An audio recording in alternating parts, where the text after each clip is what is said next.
Good morning, everyone. Uh, Welcome to everyone here. Welcome to World Pandesal Day. We are very fortunate to have with us the most popular leader in the Philippines today, Vice President Sara Duterte. Ginawa natin itong World Pandesal Day to honor the uniquely Filipino bread na very humble yet great, like our guests. And also, ma'am, today is also World Food Day by the United Nations, October 16. So it is also our reminder to everyone na there is still a lot of hunger in the Philippines and in the world, ma'am. So it's a reminder. Kaya ginagawa natin ito to honor the bread and also to remember to help solve the problem of hunger. Thank you to everyone and to our special guest, Vice President Sara Duterte, for gracing this civic and cultural activity.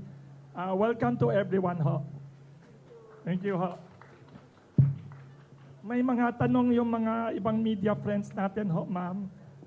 They would like to ask some questions, ho, to you. Feel free to raise your hand or text me yung mga tao na gusto magtanong. One of the persons who want to ask, tinext sa akin, 3 tao dito, ma'am. Ano daw ang favorite palaman niya sa pandesal? And do you have any stories from your father or your mother? Ay, by the way, ma'am, one of the most humble customers namin dito, yung nanay ninyo bumili dito, ho. Kaya, do you have any stories about pandesal? Anong palaman ninyo paborito, ma'am? Welcome, ma'am. Thank you, Sir Wilson Flores. Unahin ko po muna ang aking mga pagpapasalamat.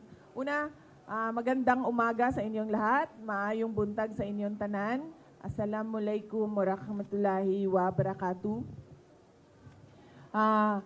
Magpapasalamat po ako, sir, kasi sobrang saya ko nung natanggap ko yung invitation ni Sir Wilson Flores na dumalo sa World Pandesal Day. Kasi nakikita ko yung sa social media, no, sa internet, yung mga tao na ini-interview at nagsasalita na ito yung nasa likod nila, Kamuning Bakery Cafe. Tapos lagi kong naisip, parang gusto ko ma-interview dyan na mayroong nakalagay sa likod ko na Kamuning Bakery Cafe. Kaya was truly very happy to have received your invitation and thank you. And happy World Pandesal Day sa inyong lahat. Ang pandesal, paborito ko, hindi siya hindi siya ordinaryong palaman. Ang pinaka-paborito ko na palaman is yung cheese whiz, tapos yung daing, bulad sa Bisaya. Yung daing, boneless na siya, tinatanggal ko siya sa mga buto, tapos nilalagay ko siya doon sa loob. So, yun yung pinaka-paborito ko na palaman sa pandesal, cheese whiz tsaka bulad or daing. Meron akong maalala na nangyari sa akin noong bata pa ako sa pandesal at sa bulad. Kasi ang ginawa ko, hindi ko lang maalala kung I was 5, 6, or 7 years old. Basta ang malala ko, ganun ang ginawa ko kasi ang lola ko din, nakatira kami sa bahay ng lola ko, mahilig sa bulad. So breakfast, may bulad. Tapos ang ginawa ko, ganun ang ginawa ko. Kinuha ko yung bulad, yung akala ko malinis na siya na wala siyang buto, wala siyang tinik. So nilagay ko sa pandesal, tapos kinain ko diretso, ganun. Tapos, meron pala siyang tinik na naiwan doon. So, at saka medyo siya malaki. So, natusok yung ngalangala ko. Tapos, nang natusok yung ngalangala ko, sobrang iyak ko na. breakfast yon, papunta kaming paaralan, papasok kami sa school. Tapos sa sobrang iyak ko, na sabi ni dating Pangulong Rodrigo Duterte, papa ko, sabi niya sa akin, gusto mo ba na wag nang pumasok ng school, sumama ka na lang sa akin? Ay, sa paniwala ko, yan yung naisip niya na paraan para tumigil ako sa kakaiyak ko doon sa sobrang sakit nung tinik sa ngalangala ko. Tapos sabi ko kaagad, oo. So maalala ko yung araw na yon, natinik ako ng buto ng daing doon sa pandesal na kinain ko. Pero na-absent ako at sumama ako sa Hall of Justice. Tsaka sa Hall of Justice pa yon, no? So, mas bata pa pala ako noon. Oh, 4 siguro. Ay, yes, 4. Oo, so sumama ako doon at gusto ko kasi doon sa Hall of Justice kasi busy si PRD eh. Nagtatrabaho siya. So, pag sinasama niya ako, paikot-ikot ako niyan. Akyat sa taas, sa baba, sa labas. So, the usual na bata na kung saan-saan umaabot. So, yun yung hindi ko makalimutan na memory sa pandesal. Kaya ingat na ako kapag ginagawa ko yung cheese whiz tsaka daing. Pala kayo naging lawyer, 4 years old, nasa Hall of Justice na kayo. Oo, maalala ko pa, sa office, no? Sa mga office ng prosecutors. Kasi maraming prosecutors eh. Iba-iba yung opisina nila, iba-iba yung style ng opisina nila, iba-iba yung kanilang routine sa opisina. At maalala ko pa, bata pa ako, marunong na ako mag-typewriter. Kasi may typewriter, 'di ba, sa office. Tapos doon ako naglalaro kasi yung secretary ni PRD, para hindi ako paikot-ikot kung saan-saan, binibigyan ako ng mga scratch paper at pinagta-type ako kahit hindi pa ako marunong magbasa. Yes. Thank you. Before we continue, I'd like to acknowledge one of your biggest fans, ma'am, in the Philippines, Congressman Bong Sontay. Opo. Congressman namin dito, ha? Yes. Good morning po, Congressman. Bong Sontay is my schoolmate. Schoolmate pala kayo. Ay, hindi tayo nag-abot. Nag-abot ba Oo. tayo? Hindi na, no? Oo. Wow. Oh, yeah. So, nag-abot tayo sa San Beda Thank you. College. May tanong sila, kung may memories, yung tatay ninyo, anong daw ang paboritong palaman ni former President Duterte? May picture siya na nasa Davao kumakain ng pandesal. Unfortunately, hindi ko alam kung ano yung, or kung naglalagay ba siya ng palaman. Yan ang hindi ko alam. Ang the best na tanungin natin dyan si Kitty. Kasi yes.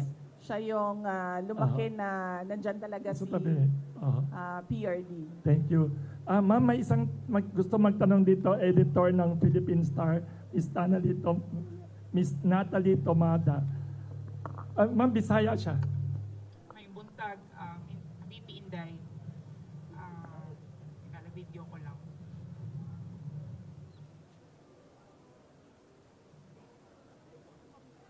So, ingon ni Sir Wilson, light lang daw kung pautan. Siyempre, ang init ng politika as hot as the pandesal of Sir Wilson. Pero, how do you distress ba? Stress. How do you cope with stress now? Unang-una, tulog, no? Hinahabaan ko yung tulog ko. Tapos meron na akong sinusubukan ngayon. Sinusubukan pa lang, hindi pa siya routine na dapat 8 hours yung tulog. Dapat by 11 p.m. tulog na ako and then 8 a.m. dapat gising na ako. So sinusubukan ko pa lang. Hindi pa siya perfect na routine. Tapos pangalawa, marami naman nakakaalam na nag-hike ako. Nag-hike ako ng mga bundok. Pero lately, hindi pa ako nakabalik sa hiking. At Ang pangatlo is usually kasama lang yung pamilya. Napakasimple na magkasama kami tapos nagluluto kami ng sangyupsal, yung mga ganon. Mahilig yung mga anak ko yung luto kain. So kung kunwari may griller tapos hotdog tapos kakainin ka agad. So yung mga ganon na mga bagay. You were spotted, di ba, parang watching a musical with your daughter. Isa din ba yun sa mga parang ways to distress mo?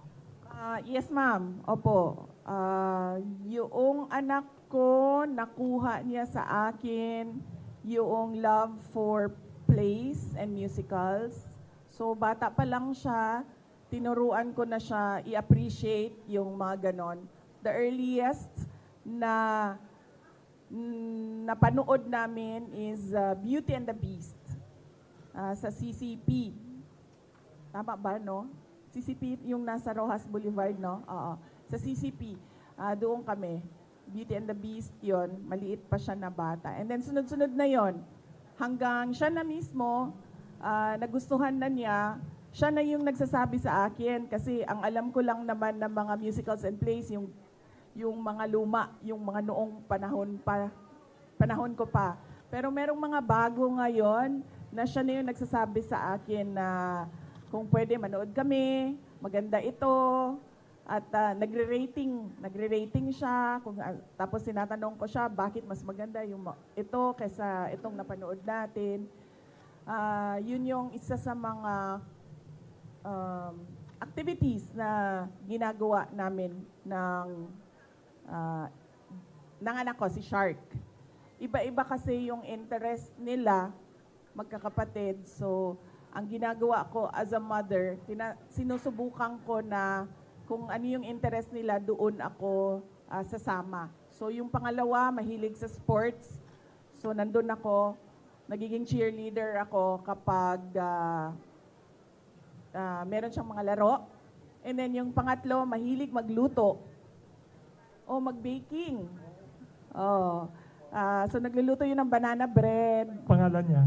Si Stonefish. Nagluluto ng banana bread. Tapos nagluluto din yun ng ulam niya. So yun yung sinusubukan ko gawin as a mother. Kung ano yung interest ng anak ko, doon ako sumasama. Hindi ko sila dinadala sa kung ano yung gusto ko. Thank you, VP Inday. Thank you, Ms. Natalie Tomada. Ay, Mr. Nye, yes. From Xinhua News Agency. May mga foreign media and Philippine media here. Thank you. Thank you.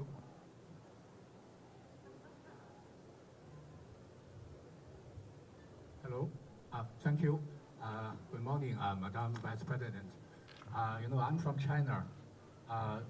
Speaking about the food security, my grandfather, even my parents, their generation, they all have the memory of hunger. They don't have enough to eat. So, but now, thank you. But now China have pretty much solved this poverty and hunger problem. So, what if both countries will enhance the cooperation in this field? I think for sure China will provide a lot of help and experience, also lessons. So what do you think the future perspective for the cooperation between the Philippines and China in the poverty reduction and to solve the food security problem? What is the future? What do you think of the future will be? Thank you. Philippines. Yes. For the Poverty, Philippines, hunger. Yes. Well, I see, sir, that in the People's Republic of China, there is really a plan on how to uplift the citizens from poverty. And that is very important, that there is a plan by government on how to address poverty, not just by band-aid solutions, but long-term solutions to poverty. The first one is you have to have a plan, and then number two, you have to invest in education. I truly believe that the primary solution to poverty is education. And not just, well, not just the education that we see now, but modernization of education as well. It has to evolve with the changing times. And then next is food security. It is important that the state invest in modernization and assisted farming. So sa una po, initially, it has to be that the state is involved in providing the necessary capital to the farmers to give them the startup. And then it has to be state farming as well, so that we get to use all the available lands, not just 1 or 2 hectares of private lands. It has to be all available lands for agriculture. It must be, the government must invest in farming. Thank you, Vice President. May nag-text din dito, 3 people. What is the, kasi sabi niya na, millions of people in the Philippines today suffer from all kinds of crises, political, economic crisis. We have also the flood control crisis. Ano naman ang personal worst crisis that you have experienced personally or professionally, and how did you cope ho, ma'am, and what lessons can we learn from the way you cope ho? Kasi maraming crisis sa Pilipinas ngayon. Everyday na lang sa news front page, puro political crisis, corruption crisis, flood control crisis, food crisis. Sorry, ma'am. Sa akin, ang personal crisis ko is aging. Don't look. Yan siguro yung masasabi ko na personal crisis, yung aging. Kasi unang-una, mahirap na magbawas ng timbang kapag may edad ka na, at syempre kailangan mo magbawas ng timbang dahil mahalaga yung cardiovascular health, no? Na hindi ka ma-stroke, hindi ka ma-heart attack dahil may edad ka na. Pangalawa, kung napapansin nyo, nauubos na yung buhok ko. Hindi ko alam kung bakit. Everyday na maligo ako, sinasabi ko sa inyo, siguro mga sobra 50 ang nahuhulog na buhok sa ulo ko. Tapos alam ko yon kasi, di ba, nag-shampoo tayo, Tapos pag ganun mo, sasama lahat yon, di ba? Tapos nilalagay ko sa tiles yun sa wall. Ganyan, dinidikit ko siya. Tapos pagkatapos ko maligo, nililinis ko siya, tapos tinitingnan ko. Na-stress ka na nga, kaya nahulog ang buhok mo. Na-stress ka pa kasi nahuhulog yung... So yan yung crisis natin, sir. Aging po ang crisis. Tapos, syempre kapag may edad ka na, mabagal ka na gumalaw. Napansin ko yon. Medyo hindi na siya abtik. Hindi na abtik ba? Snappy yung galaw. Napansin ko din yon kasi nagmumotor ako. Tapos, yung reflexes ko ba, mabagal na siya. May chance na pwede kang madisgrasya kasi hindi na yung hand-eye coordination, lahat yon, hindi na siya mabilis.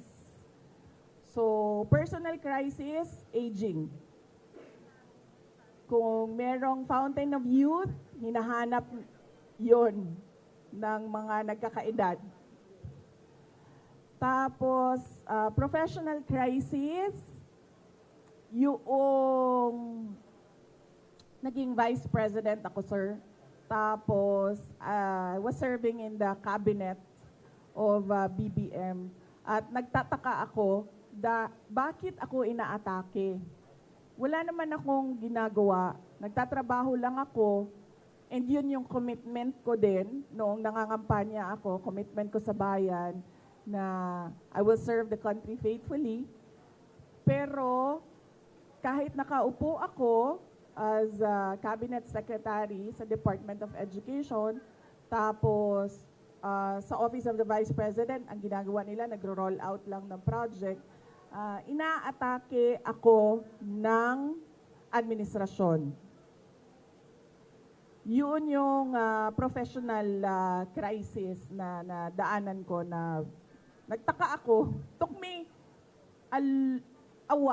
It took me a while to realize my worth and value as a government official na hindi dapat ganito ang ginagawa sa akin kasi wala naman akong ginagawang masama sa administrasyon man, kay BBM man o kahit kanino man.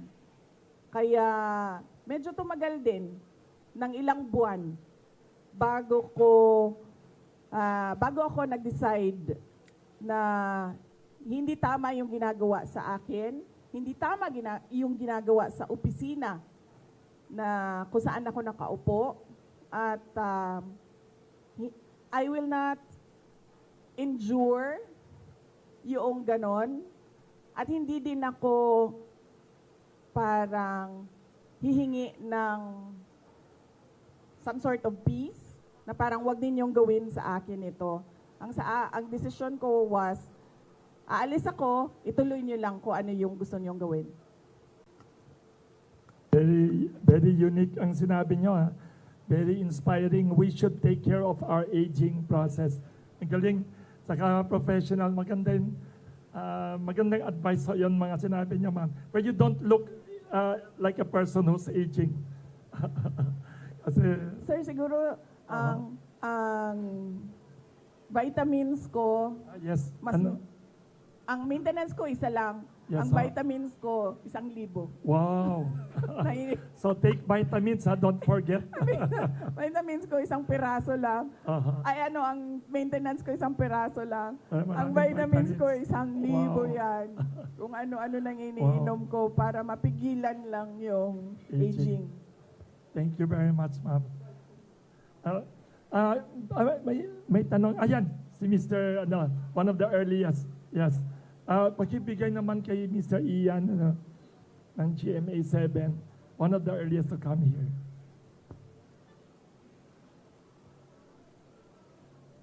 Paki-mention your name ulit, kilala na kayo ni PP.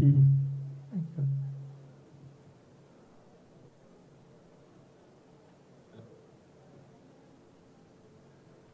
Microphone, Teresa.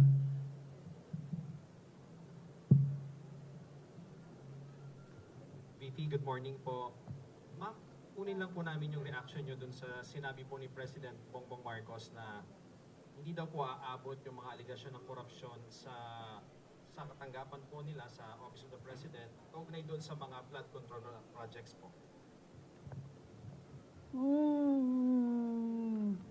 Sasagutin niya ni Attorney Trixie. I would like to acknowledge the presence of Attorney Trixie.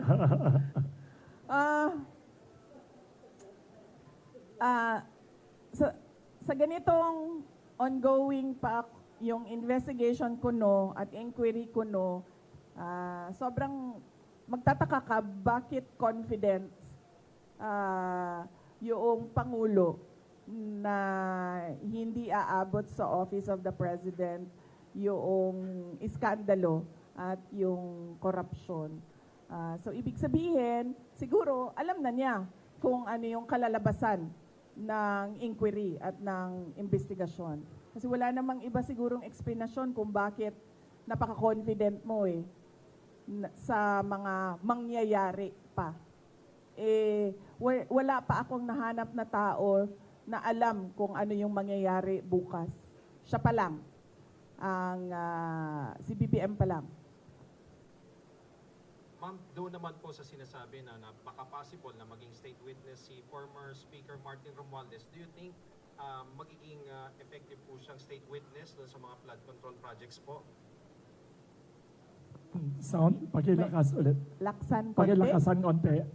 Ma'am, may natanong na rin po sa Malacanang kung patungkol doon sa pagiging state witness daw State witness ni former Speaker Speaker Martin Romualdez. do you think magiging effective siyang state witness doon po sa flood control project po? Okay. Hindi ako mag-comment diyan kasi hindi ko alam kung totoo ba talagang sinabi ng ICI yan at decision talaga ng body yan na siya ay maging state witness. Mamaya na lang tayo magkomento kapag nandyan na yung kaso at nakikita na natin na totoo talagang state witness siya. Pero sa batas, yung principal sa krimen ay hindi pwede maging state witness. Thank you, thank you. Isang Manila Times. Ma'am, good morning Isa po. pa, yes. Good morning po, ma'am. Ma'am, ito po kapapasok lang po na balita. Tinuro, parang iniimbestiga, nag-order daw po si Ombudsman Remulla kay Secretary Dizon na parang investigate daw si Senator Bongo sa anumang possible link sa mga diskaya. So, ma'am, of course, Bongo is one of the allies of your father, the former president. Ano masasabi niyo dito sa parang saka do you think, ma'am, ituturo po ba ang mga kalaban sa politika sa ongoing na ICI investigation? Hindi ko alam kung ano yung malamang nakakaalam niyan si BBM kasi ngayon nga confident na siya na hindi siya kasali sa mga hindi aabot, tama ba ang sinabi? Hindi aabot sa Office of the President ang corruption. So siya lang makakasagot niyan kung ano ang mangyayari. Ano yung tanong mo? Yeah, of course, Sorry. baka ituro lahat ng mga kalaban sa politika sa ongoing na investigation ng ICI. Do you think po mangyayari po ba na baka mapunta rin sa inyo yung sisi or mapunta rin sa inyo yung ituturo or whatever dun sa investigation? Aabot sa akin yung flood Baka control umabot project. ma'am sa inyo, ma'am. Kasi kung hindi aabot sa kay BBM, baka kayo naman pong ituro, ma'am, ng mga sinasabing witness. Sigurado ako hindi aabot sa akin ang flood control scandal. Kasi unang-una, wala namang flood control projects sa OVP or sa Department of Education. At makakasabi naman talaga ang mga contractors and even si Secretary Bunuan, wala talaga akong at all project dyan sa DPWH. In fact, hindi nga nila masabi ngayon na may insertions ang Vice President kasi wala talaga. Hindi ako sumasali sa ganyan. Kung aabot ba sa akin, sa tingin ko aabot siya kasi kaalyado kami. Sa tingin ko ililink nila, sa tingin ko susubukan nila na paabutin sa akin dahil sa kaalyado ni dating Pangulong Rodrigo Duterte, si Senator Bongo. Doon siguro nila gagawan ng kwento yon. Yung part na ako, si PRD, nasa gitna, at si Senator Bongo, nasa kabilang side. Last question na lang, ma'am. Ma'am, medyo light tayo, ma'am. Ma'am, if you're bread or tinapay, anong bread Kung po tinapay daw kayo. Anong bread si BBM? Anong bread si Martin Romualdez? Anong bread si Saldico? Ito talaga, Taga Manila Times, magaling.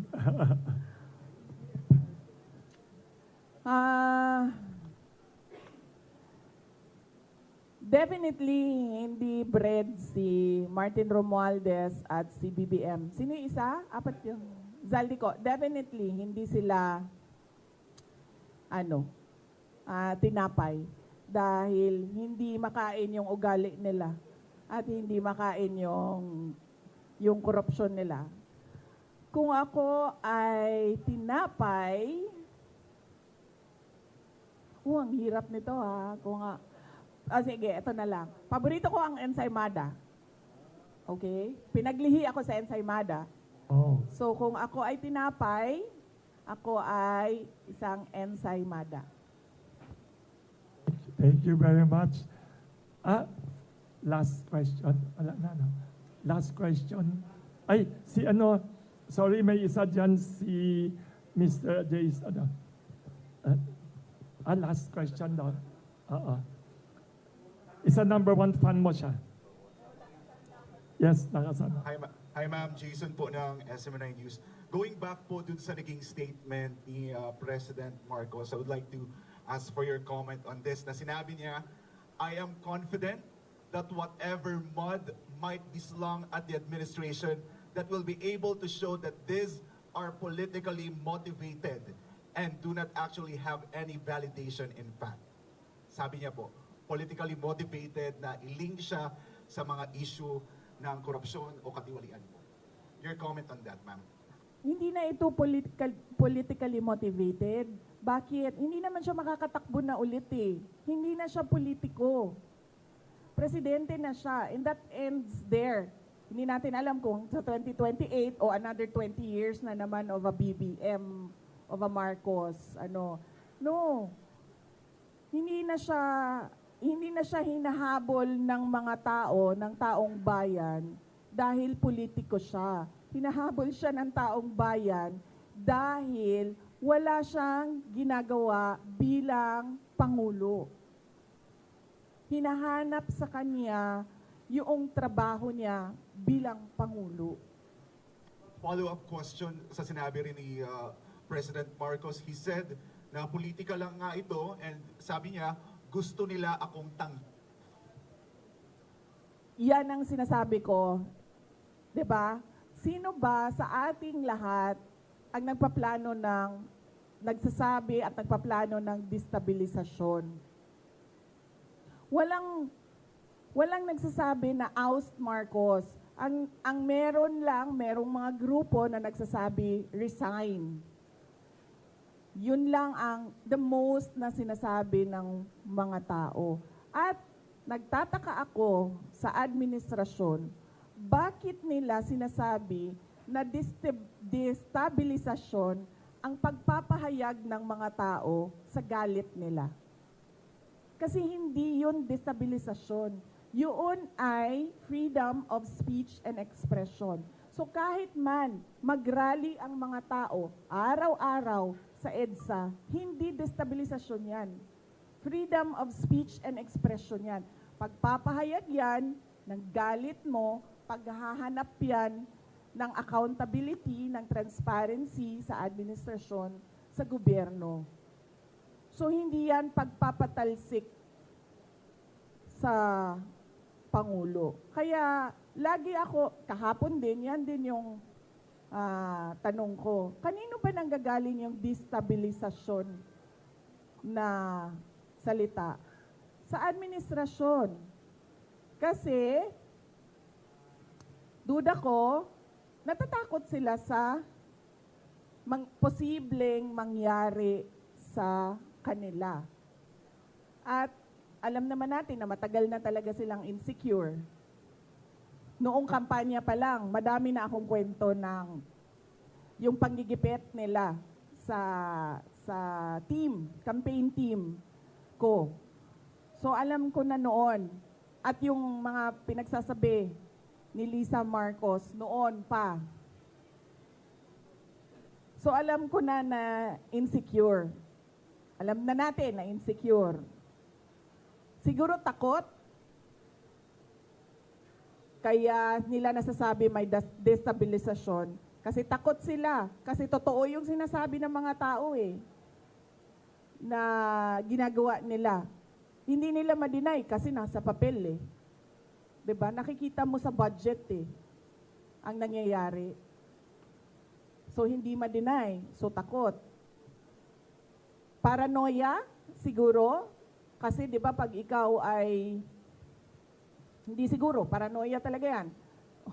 Unang-una, insecure, pangalawa takot, pangatlo paranoia. Kasi ang tao na may bisyo, nagiging paranoid. Na magbibigay lang ako ng example, pinapa-explain ng mga departamento kung saan ako pumupunta at bakit matagal ako sa isang lugar. Ganun na yung papel na umiikot sa loob ng gobyerno. Yan ang politika. 'di ba? Magtatanong sila, anong ginawa ni Inday Sara doon, ilang oras siya, at sino ang mga tao doon, at yung mga kawani ng gobyerno na nandoon, ipa-explain bakit sila nandoon. Ganon yung galawan sa loob ng Office of the President. So, makikita mong medyo paranoid. Ma'am, last question. It was the first time na narinig namin sa inyo during your press conference or ambush interview sa Zamboanga kung paano po nagamit yung confidential funds ng Department of Education. And you've mentioned si Zaldico. Ma'am, pwede niyo po bang ibahagi pa sa amin ano yung findings ng DepEd regarding the laptop scandal? And then, ano po ang ginawa ninyo sa findings na ito? Ipinaalam niyo ba President Marcos, may ginawa po bang parang case build-up para kung makasuhan man, kung may ikakaso? Yes, gumawa kami ng investigation sa loob ng Department of Education. Isa sa mga pinagamitan ng confidential funds ay yung corruption sa loob ng Department of Education. Hindi lang sa laptop madaming reports of corruption inside the Department of Education. Hindi lang sa central office, kasama na yung sa mga regional offices namin.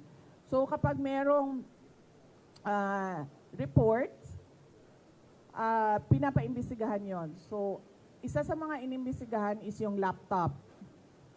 Ang unang ginawa doon is nag-request ng fraud audit sa Commission on Audit. Tapos kami sa loob ng Department of Education, gumawa din kami ng sarili naming investigation para kung ano man yung ma-actionan namin sa loob ng DepEd, ma-actionan na kaagad namin. Unfortunately, yung procurement ng laptop, hindi siya nangyari sa loob ng Department of Education. Nangyari siya sa DBM. So, ang pinaka-papel na nasa loob ng Department of Education ay yung agreement between DepEd and DBM. So, hindi pumasok lahat ng procurement documents sa DepEd. So, ang pinaka na magawa lang namin doon sa loob ng Department of Education is mag-blacklist. And at that time, hindi pa namin ma-blacklist kasi hindi nga sa amin nangyari yung procurement. So, natali yung kamay namin doon. Kaya inasahan namin na doon sa fraud audit ng Commission on Audit, may lalabas doon na mga personnel involved. At doon sa Blue Ribbon Committee na investigation, kung maalala nyo, may nangyaring Blue Ribbon Committee investigation sa Senate, sa laptop, ginamit namin yon sa loob ng Department of Education para isa-isahin kung sino yung mga personnel involved na under sa mga tao involved doon sa Senate Blue Ribbon investigation. Diyos ko, akala mo ba yung presidente natin nagtatrabaho? Hindi nagtatanong yan at all. Hindi, I swear to the flag, si BBM, hindi yan siya. Nagtatanong ng trabaho at all. Kaya napansin nyo ba, walang direksyon yung governance at walang direksyon yung iba't ibang departamento. Bakit? Kasi he doesn't give he doesn't command. He doesn't command, he doesn't ask, he doesn't say that, look, there's a Philippine development plan and what are you supposed to do about this? Akala nyo ba yung ginawa ko sa DepEd, galing yun kay BB? Hindi, akin yun. Lahat. Kasi he did not give any orders at all. So pag upo ko doon sabi ko sa mga kasamahan ko, sa mga USEC at ASEC, I think this is our show. Kasi walang participation at all ang Pangulo. So gagawin na lang natin kung ano yung karapat dapat na gagawin para sa edukasyon dito sa ating bayan. So we created the Matatag Agenda. We followed through with the Matatag Curriculum. At unfortunately, hindi kami natapos kasi, yun nga, nag-decide ako na I don't deserve the attacks that were thrown at me by the administration. Kasi ako na nga lang siguro yung kaisa-isa dong nagde-deliver para sa cabinet ni BBM. Tapos ganun pa yung gagawin nila sa akin. O di, nung nawala ako, adi wala na. Wala na siyang accomplishment at all. Thank you very much, Vice President. Due to limited time, sorry kasi we'd like to request naman the Vice President to give a message. Ma'am, baka you have a message for World Pandesal Day and to the public.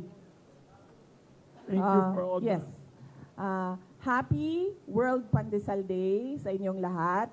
Nagpapasalamat ako sa oras at panahon ng ating mga kaibigan sa media sector ngayong umaga na ito dahil nakasama namin kayo sa World Pandesal Day. At maalala ko nung kabataan ko, ang pandesal ay 25 centavos. So yun Ay, yung wow. childhood ko. Yes. 4 na pandesal sa piso. Yun yung childhood ko. 1980s. Wow. Yes. So, unfortunately ngayon, hirap na ang mga tao na bumili man lang ng 4 na pandesal. If at all, meron silang maibigay sa anak nila, isang piraso na pandesal. And we deserve better. The Philippines deserves better. The children deserves better. They need food prices. We need food prices to go down. We need the children to enjoy not just 1 piece of pandesal, but kung gusto ng bata na kumain ng 5 peraso, dapat nabibigyan ng oportunidad ang ating mga kabataan na mag-enjoy ng 5 peraso ng pandesal na affordable sa kanilang mga magulang. Maraming salamat. Thank you very much, Vice President. Ma'am, by the way, dito pala sa Kamuning Bakery, even though we are a small business, every year we donate a public school sa province. Baka one of them we could donate through your office, kayo mag-recommend any place in Davao area na earthquake. We'd like to say we donate every year as small public school building. Baka ma'am, we could coordinate with your office to donate. As we admire what you're doing for the children, ma'am. Thank you, ma'am. Thank you. Now, we are very lucky to have our very eloquent, hardworking, and humble Vice President answer questions. Next part of our program is we will present the symbolic giant pandesal for our beloved Vice President. This is 2 kilos. Baka ito na yung fountain of youth of everyone. Thank you. May picture taking tayo.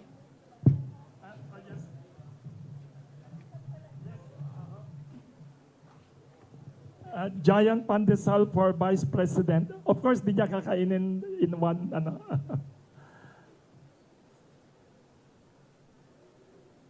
Thank you for inspiring the people, ma'am, during difficult times. Yes, tingin tayo to. Yes, tingin daw. Yun. Thank you very much. We'd like to invite naman the public school teachers. Yes.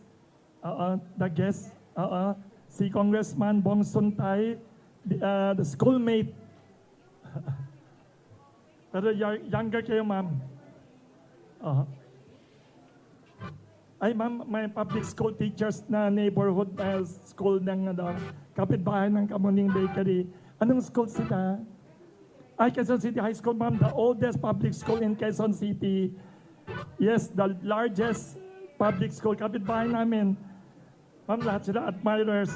Yes. Halika. Yes, Rojas High School na. Roses, ma'am, Alejandro Roses High School also. Si Alejandro Roses, suki ng Kamuning Bakery. Iba nandito sa kabila. Yes. Mga favorite namin, ma'am, public school teachers. Mga public school teachers sila. Yes.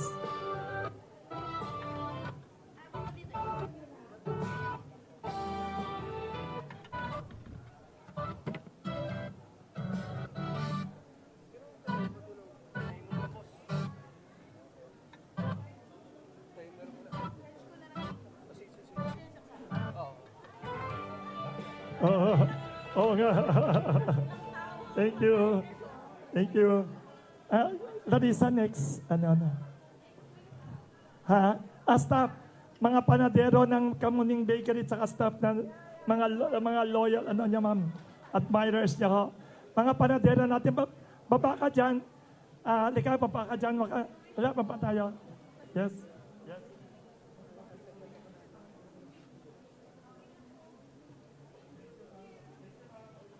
Okay, ma'am. Okay, ma'am. Dito na sa kabila, ma'am, mga panadero namin and our staff. Halika. Mga staff. Yes. Kababayan. May kababayan yung dalawa dyan, tatlo. Halika. Yan. Halika. Mga staff. Mga very hardworking staff. Ma'am, di sila natulog kagabi. Nagbabalot ng mga pandesal.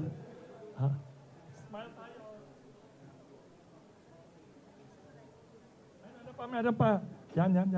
Yan, cook pa yung, cook. Iba dito sa kabila. Pati yung guard.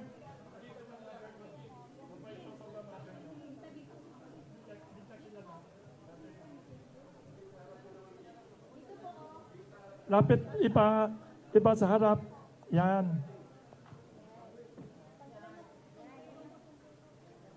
Alisin sombrero.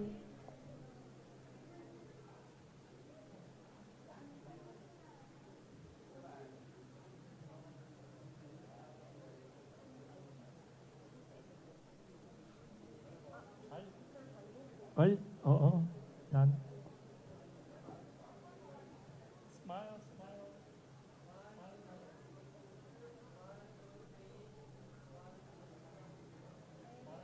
Thank you very much. Thank you.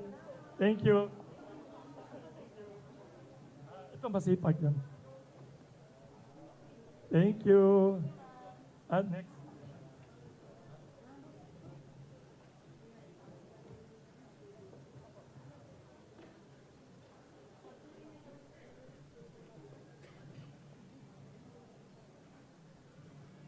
Thank you. Next part ng program, Clarissa. Doon na tayo. Magbibigay tayo ng magtatapay, ma'am. Thank you, Vice President. Pakipunta tayo sa labas yung mga camera. Doon tayo mag-umpisa ng ceremony of gift.